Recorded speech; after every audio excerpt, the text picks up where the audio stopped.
Right, welcome back to another YouTube video, ladies and gentlemen, and welcome more specifically to the Brisbane Motor Museum. This museum has only just opened, and we're going to go inside for the first time, check it out, and see what amazing cars they have inside.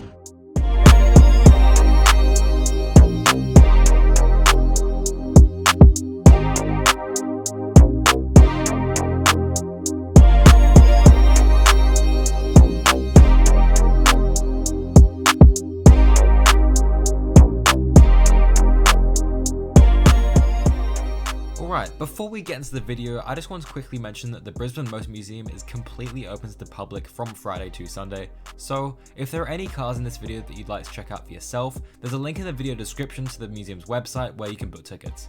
Anyway, I hope you enjoyed the video, let's get back to checking out the cars. So when we first walk into the museum, we're greeted on the left by this.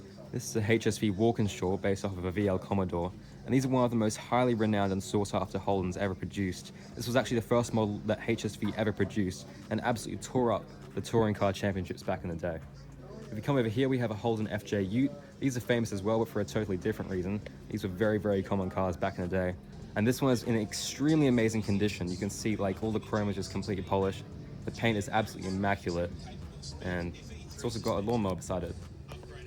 Nice. Next, we have this Bentley Blue Train, which is actually mounted on the car elevator, which is how they actually get all the cars in this museum into the showroom. You can see the 6-cylinder engine in here. If you come around here, also the interior with the gear lever mounted on the floor.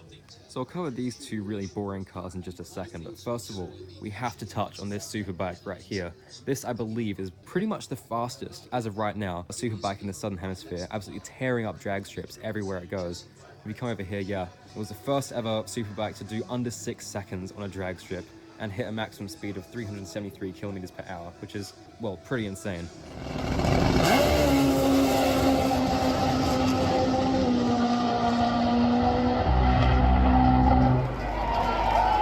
From what I've been told, if this bike was to go from that wall, by the time it reached that wall over there, it'll be traveling at around 160 kilometers per hour. These things are absolutely ridiculous. They run on nitro as their fuel. Okay, I think these two cars need very little introduction. Both of these are probably some of the most famous cars of their time. Starting off with this. Most of you probably already know what this is. This is a Ferrari F40, one of around 1,300 to ever be produced, and one of, I'm gonna say, about 3, 4, maybe 5 in the entire state of Queensland. You can see the amazing twin turbocharged 2.9 litre V8 engine on display right here. The whole rear clamshell and the entire car is actually all made out of carbon fiber. And in order to save weight, the paint is actually extremely thin. I'm not sure if the camera can pick it up, but you should be able to see the carbon fiber weave underneath the layer of the paint.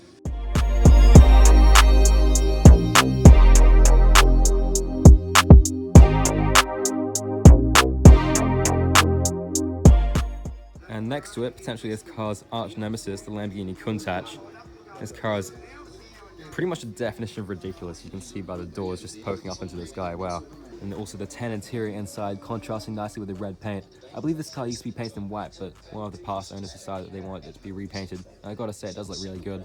Now, Lamborghini being Lamborghini, they never really decided to consider practicality when designing this car. And you can see the pedals of the car are all off to one side. So when you're sitting in the car, you have to really shuffle your feet over to one side in order to sit. You can also see the 5-speed manual transmission there. Really cool seeing a right-hand drive Countach as well. This is believed to be the only Series 1 LP400S to ever be produced in right-hand drive. Back here we can also see the Lamborghini Countach's V12 engine, and behind that, the Ferrari F40's front end. Out of these two, I definitely think I would take the Lamborghini. There's just nothing else like it. Moving past, we also have a couple Jaguars. This one's an XK150S, as you can tell from the number plate. We also have a Jaguar Mark 1. Moving over, we have a bunch of cars that I'll be totally honest in saying I've never actually heard of before, but all of them are in absolutely immaculate condition. You can see the chrome on this one, just absolutely gleaming. And this Crossley is believed to be the only one remaining out of the 12 that were ever produced in the entire world. Over here, we have a replica of a Porsche 904.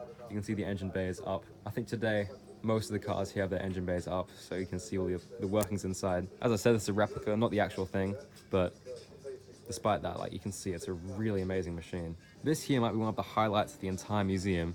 This is a Ford Sierra Cosworth RS500. One of only, as the name suggests, 500 made for the entire world. These things absolutely tore up European touring car championships. You can see there's a trophy right here, and then you can see a turbo there.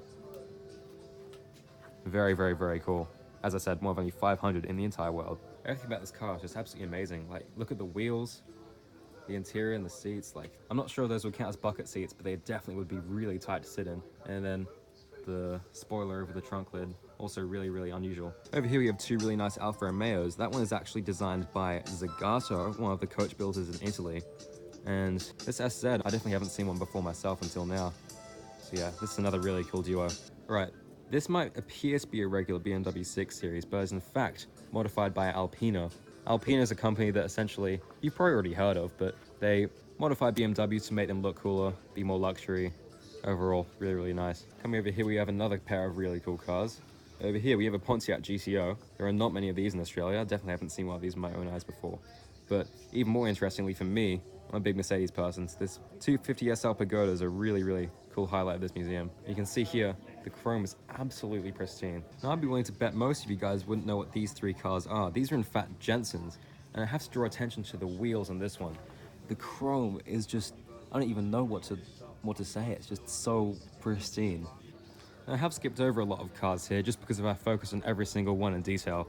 Well, we'd be here all day. You could really spend an entire day at this museum. But just wanted to take a moment to say, if you are seeing some cars here that you really like the look of and want to see for yourself, feel free to pop down to the Brisbane Motor Museum where all of these are on display. But yeah, really cool popping down here today. As I said earlier, the museum has been open for less than a month, but has been in the works for well over a year. To find out more, I got the chance to sit down with the museum's curator, Mark, who was very kindly willing to answer some questions that I had. Unfortunately, the room that we sat in was a bit echoey, so apologies if the audio is a bit off. Alright, so we're here with Mark. Mark is the creator of the Brisbane Motor Museum. And Mark, thanks for your time and letting me ask you a couple of questions about the museum. So, first of all, how did the idea of the Brisbane Motor Museum come about? Well, it's actually the brainchild of the founder of the museum, Colin Galley. He's a British car collector. He wanted to leave a bit of a legacy behind, something for his cars to live. He's got quite a sizable collection of British cars, ranging from Bentleys, Rolls-Royce, Triumphs, Reliance, all sorts of things like that. Probably most of his cars he has is Jaguar. About 40% of his collection is Jaguar. You would have seen a few Jaguars here today in the museum upstairs. Yes, yeah, that's actually won many awards. You've also got the Mark I that you see next to it. Not too many of those around in that sort of condition. And you've also would have seen the Jensens in the corner. They were his cars as well. Wow. Can you tell me about like the process of like acquiring some of these historic cars? Like, do you face any challenges and like, I guess what was the most interesting acquisition story? Yeah, well probably, well there's sort of a two-pronged question to that. So you're in relation to the cars on display or the cars in his own collection? The cars on display in the museum. Display, yeah, okay. So basically, well over half of the display are actually imported cars. So what happened was after Christmas in 22, we put a tender out through social media and through various car clubs and enthusiast groups throughout Brisbane and said, hey guys, this is what we're doing.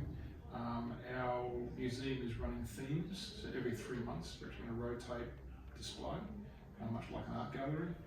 You'll actually also notice the way the cars are displayed. It's very art gallery style. It's all very sort of moody lighting, a lot of fall off and shadows and really highlighting the chromes and shapes of the vehicles. So when we put the tender out, we're actually after cars of nostalgia or cars that people grew up with, which is the name of our theme for this show.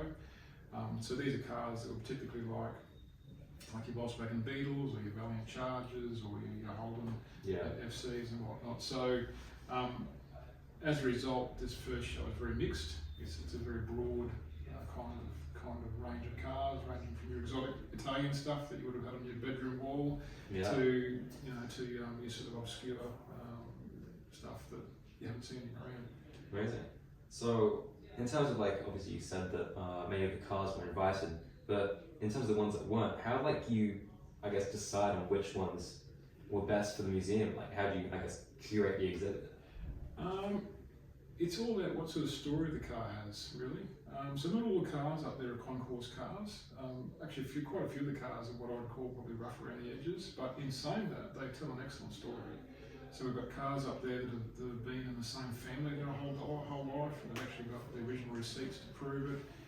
We've got cars there that are sort of being built to look like, or tributes to famous race cars, like the Pan America style Porsche 904 that's up there.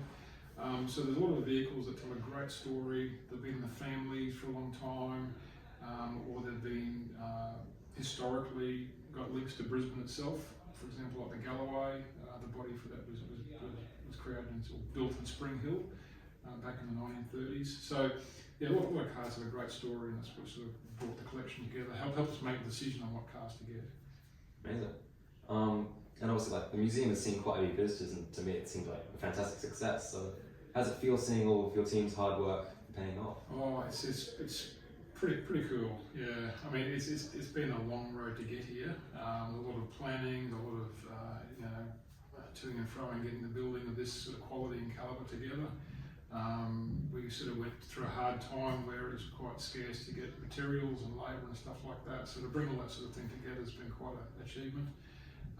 As you can tell by we sort of tour in the video here, there's a lot of thought put into detail, bringing back that old worldy kind of feel and charm.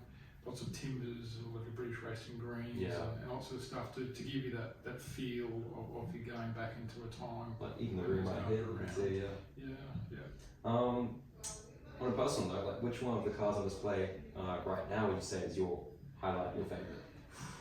If you had to pick one. I have to pick one.